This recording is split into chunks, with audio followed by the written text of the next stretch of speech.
I'm Steve Walker-Duncan, and I'm on a quest. As a professional chef for 25 years and an instructor at the Camosun College Culinary Arts program, I truly believe we have some of the best food in the world right here on the West Coast. Join me in discovering some of these culinary treasures.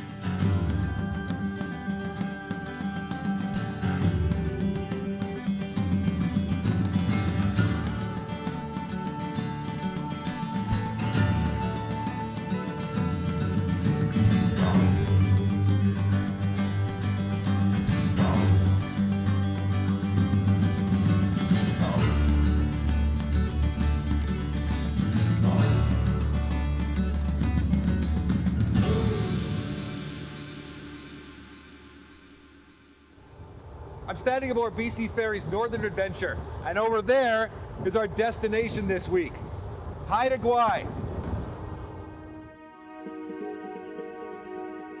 Formerly known as the Queen Charlottes, these islands, 100 kilometers from the mainland, are one of the remotest places in BC, and the ferry across the often stormy waters of Hecate Strait provides a vital year-round link.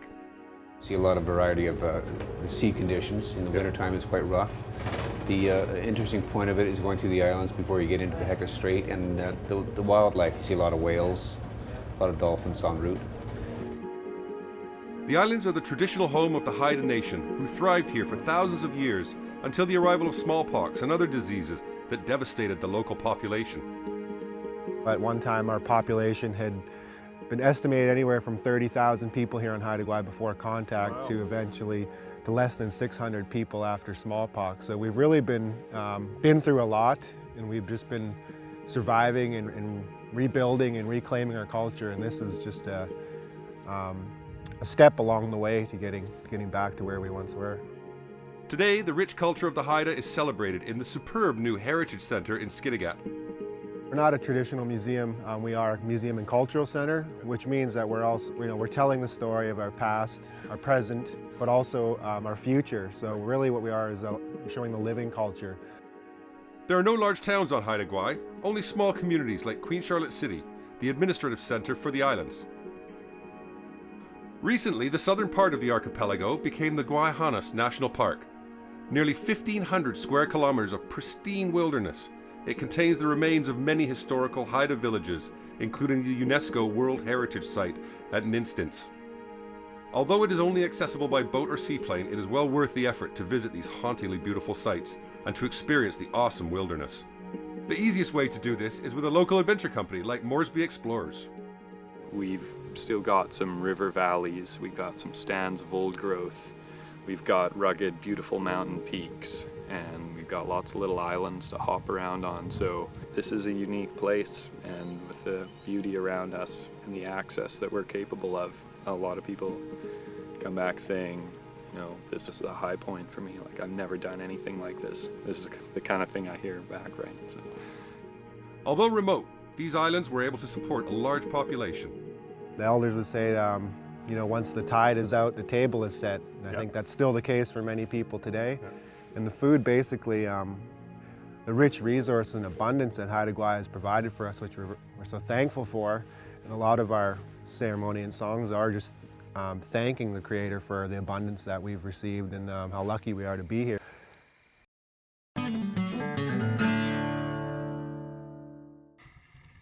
I'm visiting Haida Gwaii, where some residents are harvesting unusual local foods. Daphne Romero collects seaweed and packages them as an alternative to pasta. We just came for harvesting and we just got these yummy prawns. Oh, look at these guys. From Skidegate Inlet. And this is macrocystis, giant kelp. Yep. And what we do, we just cut it in like lasagna plates. Yeah. You know, lasagna, of course, you're a chef. It's a beautiful texture. Yeah, Very it is. smooth and yes. silky. Yeah. And yummy too. I bet it is. Being a chef, I had to try some. It's got really great texture, isn't it? It's got... And when you cook it, it's just al dente. When you cook it al dente, it's just really smooth and green. And the seaweed is dried in open racks for about 20 hours before being wrapped. So this is what we end up with, is it? Yeah. Oh wow, so it beautiful really sort of... green plate that's ready to use and it as you say, with lasagna. Lasagna noodles, perfect, isn't it? And it's May I taste a little bit? Absolutely. Definitely. And you can actually smell the salt on it now. You can. Yeah. It becomes. Yeah. Wow, that is really quite. It's almost got like a chewing gum kind of texture to it, doesn't it? And then it Yeah, rehydrates, definitely. and we get the full flavor of the seaweed. Yeah, when you put it in the water, it's just bright, bright green. All the chlorophyll goes out. And So then, it basically goes back to its original colors. Yep. That's wonderful. You don't need a boat to harvest wild foods here, just some sturdy shoes and a little bit of local knowledge. Lana Wilhelm is leading me to one of her favorite spots to harvest sea asparagus. But we're not the only ones around. It's obviously a favorite spot for bears, looking at the amount of scat around. Don't step in it. Once we're out of the woods, we can start looking for the asparagus. Okay, so often you can hear sea asparagus before you can see it. And that's what we get underfoot. Is it? It's crispy. That's right. To pick seaweed, to pick sea asparagus in BC, you need a license. You have to hand harvest. I couldn't come out here, much as I wished to many times, with a push lawnmower. Mow it all up and into mow a it all bag and down. away you go. It's all by hand, Okay. and as a way to pick it properly, you never want to go too far down on the stalk. Yeah. You always want to go a couple of inches up, a nice clean cut with your clean new scissors. So what can we do with it once we've got our sea asparagus? Because of course it is relatively salty. You can have it raw, you can have it steamed or blanched, and that's exactly what most people do with it. Myself, I really like it pickled, and there is a booming underground pickling sea asparagus industry happening on island. So basically anything you do with asparagus, land asparagus, you can do with this. Obviously with the caveat that it's much more delicate. And I think that salinity, that saltiness to it is I think it's an appealing characteristic. It is. It really does have a... It is. And because, again, the ecology of it is as a filter plant, it has all the great things that seaweeds do too. So it has a lot of those trace minerals that sea plants have. It has a lot of vitamin A, B12, it's calcium, etc. So, and it is quite a good fiber source. So it has all of those nutritional benefits to it that you would see from seaweed families also. At this point, the producer spotted a bear which had ambled out of the woods after us. So we decided that we'd collected enough sea asparagus for today and headed back, leaving the rest for another time.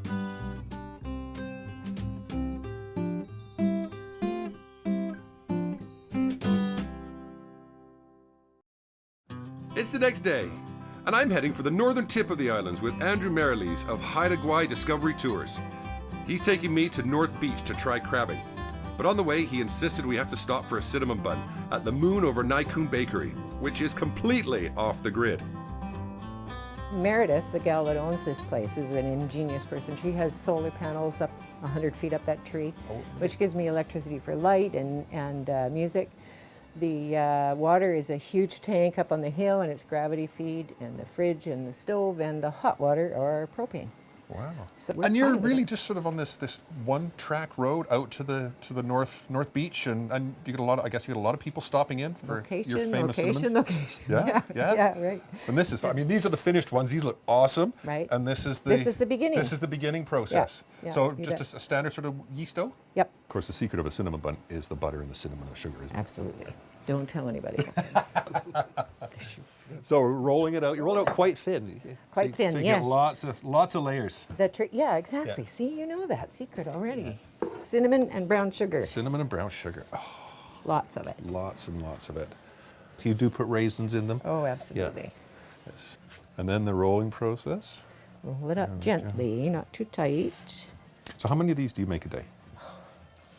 Andrew made me make 120 the other day. Bad Andrew. Bad Andrew. Right. We're gonna do 2 dozen cinnamon buns out of this, I think. Okay, and we're gonna sit this on top of So how long do you let those proof for? half an hour. Oh, they're not very long then. No, not very long. And here we have the finished product. Look at that. Isn't that beautiful? And Wendy kind of gave me a knife and fork here, but as I say, I'm a bit of a purist when it comes to Okay. cinnamon buns. And you have to unroll them. That's the whole reason. Oh. So just find the end and then just, there we go. That's the way they do it in the big city, That's I the guess, eh? Oh, Wendy, that's delicious. That's just you. right. Lots of cinnamon, not too sweet. Yeah. So, fortified with that excellent cinnamon bun, it's on to the spectacular sweep of North Beach. Those crabs had better watch out. You've got your fishing license, so you're set that. We've got a dip net for you for the crab. Okay. We've got a pair of chest waders. We've got a bucket. And we've got a caliper, because the crabs have to be of legal size. Right, so when you get them, we'll check them, and if they're legal size, we'll bring them in. With a bit of luck, we'll be eating crab for dinner this evening. Nice, nice. Okay. Half the fun's getting in the soup. Okay, I feel drier already. Gonna do very well. Okay, we got our net, we got our catch cage. Let's go. All right. Andrew makes it all sound so easy. What you're gonna be looking for are probably 6 1/4 inch crab, and they'll be scurrying, and they'll see you, and they're gonna wanna run. So you're gonna wanna put your net down in front of them before they run too far. But I notice he's not coming in. And these waves are a lot bigger when you're trying to stand up in them. And the water is cold. Still, I want my crab. All I have to do is somehow spot one in the surf. I try walking one way, then the other, then back again. There's lots of seaweed, but the crab basket stays empty. After half an hour, I'm soaked, I'm freezing, I'm hungry, and I've not seen a single crab. Time for plan B. Find a good restaurant. Northern Haida Gwaii is home to the excellent Trout House. But it's the weekend of the Edge of the World Music Festival, and Chef Bryan Eade is there. Time to get my festival outfit on. The Edge of the World is a big event here. While the festival is on, a lot less work gets done. Everyone seems to be here having a good time. I find Bryan in the kitchen tent stirring a huge pot of soup. So what do we got going here? We got a big pot of soup? We do. Big pot of clam chowder with razor clams, local of course. Oh, fabulous. So do you have people turn up, or do you have gardeners or farmers that you work with, or do you do a little bit of everything? We have both. We'll have a number of people that'll just show up on the doorstep with buckets of berries or whatever it might be, and then but for the most part, we have Lavoie's is a great farm that's just right here on island in Port Clements. Friends of mine, Dom, and a number of people up north where I am, they have great organic gardens out there. And what about foraging? Do you have people forage for you as well? Oh yeah, absolutely. Right now we're making a crumble with huckleberries, and there's 3 girls out back, and they're picking away. And so they're being picked, and then they're going to be cooked here? Absolutely, yeah. That's fresh. Yeah, that's the fresh. ultimate in freshness. So I may not have got my crabs, but at least I can enjoy some of Bryan's excellent chowder and the rest of the festival.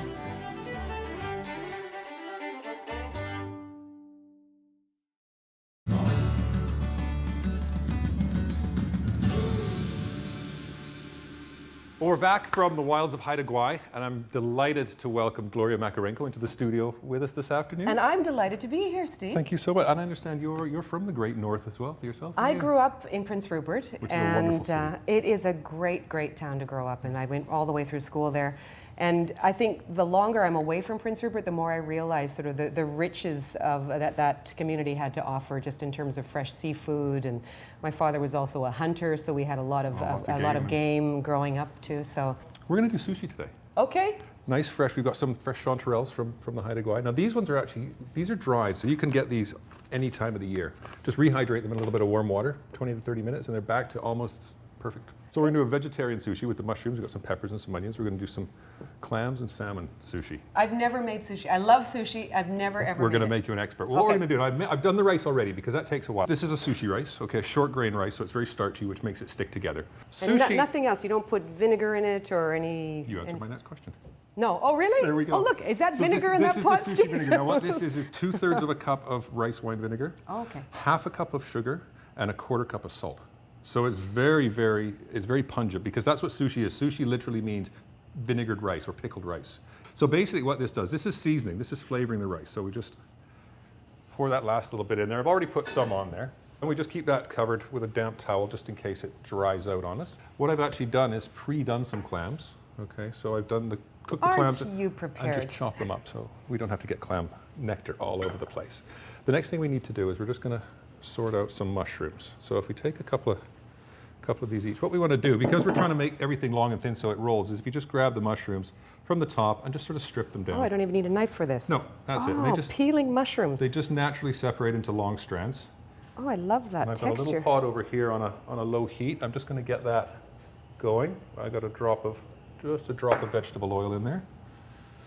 So, how long have you been with the CBC? Oh, do you really want to know? I started during Expo 86, so 25 years ago. Wow. And that I used to fill in a few weeks a year doing the weather of all things. I know you've met my colleague Claire Martin, Miss who does Claire that. Martin, Yes, one of our favorites. Now, she was a meteorologist. I was a fill-in weather person, just kind of. So that was a nice way to get my foot in the door at CBC. So what I'm going to do with these, I'm just going to throw these into the pot while you're. Okay, while I'm telling you about my life. Sure. And then from then on, it's been news. Okay, so we're going to get going on our seaweed. On our sushi here. So we've got nori, which is a dried seaweed. I've got a little bit of water. Now, wonderful sushi rolling mats. Yes. Okay, if you just slide that underneath here. As I said, I've never done this. So what we want to do, just dip the tips of your fingers in a little bit of water. Oh, we get to play with our food. I love this. Food is meant to be played with. That's what it's all about. So put a little pinch on there. So you see how the rice is cooked. Yeah. It's fairly delicate. At the same time, it's quite sticky. If it's sticking too much, just dip the tips of your fingers in the water. And then what we're going to do is just, you want to basically do the front half to 2/3. We just need to spread yours out a little bit. Just bring it to the back a little bit more. And then what I'm going to do is I'll just take a little bit of the clam here. I'll pass that over to you. Now you're spreading it out a little bit there too. Yeah, we're going to spread it out, because what we're going to do is we're going to put a piece of salmon in here next. Okay. So this is, of course, sushi grade salmon. It means they've frozen it to very, very low temperature so that any sort of bacteria and whatnot has been killed. Here comes the technical bit. Are you ready? Now, what you want to do is just make sure the sushi is at the back of the mat there. Okay. And then if you kind of just lift the backs with your thumbs, and then put your fingers on the salmon. I feel like this is a test of something. And then as you roll it up, just push the salmon back in there. Yes. See that? And then once you get it tucked in, then you take the whole mat and just drop the front, and then you can just bring that in, squeeze it. You've been practicing. I got some. So what do I do with these little extra grains of rice that end up over here? If you just use your mat as a little bit of a bulldozer, just sort of go past them and then slide them back. Oh. Isn't this fun? There we go. I can't believe I've never done this before. Kids love to do this. They really, of course they pick it up like that. And then if you just sort of take your fingers and kind of just squeeze along the bamboo, because that's just putting a little bit of pressure. Once again, we want the rice to retain its definition. Okay. And then once you get to that point, then just take a little bit of water and just off the top end there, so it'll glue it up. And then lift up your mat, hold this front, and as you pull, keep it nice and tense. And again, as it rolls, there you go. That's beautiful. You just made so sushi. Is that. So I'm excited. Well done. Thank you. Okay, so that's one. So that's our salmon one. So should we do another one? We do some mushrooms? Can I just look at these for a little bit? Absolutely. Because I'm really excited about it. That's fantastic. My first so sushi if you want to grab some of the nori, yes, we'll have another piece of those. I know. Can I just quit while I'm ahead? Nope. You got to keep going. You got to keep going. We're going to make you an expert. We're going to start doing time trials in a minute. Okay. So I got it. This is going to be a vegetarian one. Okay. So a little bit of just sliced up green onion, a little bit of sliced up red pepper for some color. Nice job So we on can the just onion. do the same sort of thing. Okay. Just slide these along in a nice straight line. So colorful. I love this green and red. And that's the beauty of this kind of sushi, is that it's so fresh and light. And then a few of the chanterelles, and we just line them up. So we'll do the same again. Just use your thumbs at the back, and then use your other fingers just to kind of hold the filling in place. Bring the whole thing over. There you go. Well done. Look at that. Look at that. This is so fun. They're beautiful. Cool. Okay, do you want to see another? Do you want to see a different way? Yes. Okay, you want to do an outside in? Outside in. Yes. Okay, so we're going to do pretty much the same thing. Okay. Did you take more rice for that A one? little bit more for this one, just to. You're going right out to the edges. Yeah, That's we're going to cover the whole I'm just thing. trying to. Okay. So then what we're going to do is we're going to just take the whole sheet and flip it over. You made it a little bit more squishy on that one. Just a little bit, just a touch. And then this one, I think this one will do something a little bit different. We'll do salmon. Squishy. Squishy, that's a technical term. we use that at the college all the time. Okay, and this time I'm going to put a little pepper in. A little bit of our pepper with green the onions. salmon and the green onion. And then we do exactly the same thing. Just bring that right up. And this one we're just going to be... with the bamboo as well. With the bamboo as well, yeah. Now this one you do want to kind of make sure that your sushi is exposed there so that it's going to stick to the seaweed. That's it. Use your little bulldozer technique to pull that one in. There you go, and you're almost done. And then just do the same as before, all the way around. Now this one you do want to really sort of just put a little bit of pressure on it. Make sure that's nice and compact. Because. Oh! I'm delighting and amazing You're pleased with myself it. You're here, pleased with Steve. that, aren't you? Look at that. There we Well, go. that is fantastic. So now the fun part. Now we get to cut it and eat it. So now the only thing you want to make sure just the tip here is just to take your knife, make sure it's wet, because otherwise the rice It'll will stick to it just That's like it right. does to your fingers. Okay. That's right. So just wet the knife a little bit. Okay. And then as thick as you want. I mean, I usually do about an inch thick. Okay. Yeah.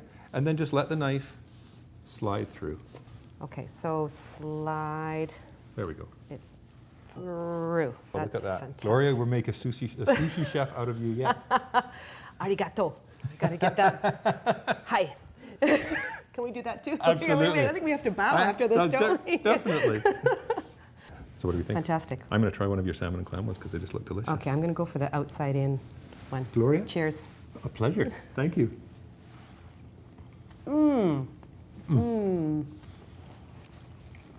Fantastic. The veneer and the salmon and the seafood. It all works together, doesn't it? It's delicious. And I've got to work a little bit on the aesthetics, but you know what? That'll Hey, come. Practice makes perfect. That'll come. Thanks so much. No problem, Gloria. Thank you so much. And those are some of the flavors of the Haida Gwaii. If you're cooking with fish and you really don't like that fishy smell in your kitchen, an easy and quick way to get rid of it, plain white distilled vinegar, put about half a cup in a bowl or a small dish, leave that on your kitchen counter overnight, and the next morning you'll come up and your kitchen will smell fresh and beautiful.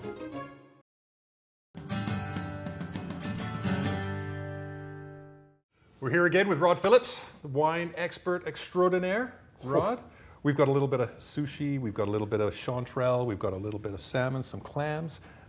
That's quite a mixture. It is quite a mixture, and it's a great mixture because obviously we have a lot of sushi here. My family loves sushi. My 9-year-old loves sushi, but it does provide a really good challenge for wine. So I've selected 3 wines here that will go with the textures, the spice, but also with a little bit of chanterelle mushroom that you put in there. So that was a bit of a curveball for me. We try, I like my curveballs. Yeah, you do, indeed. The Intrigue 10 is the first thing we're going to go to, which is a Riesling Gewurz blend. It comes out of the Okanagan. Roger Wong is the winemaker, his own little pet project.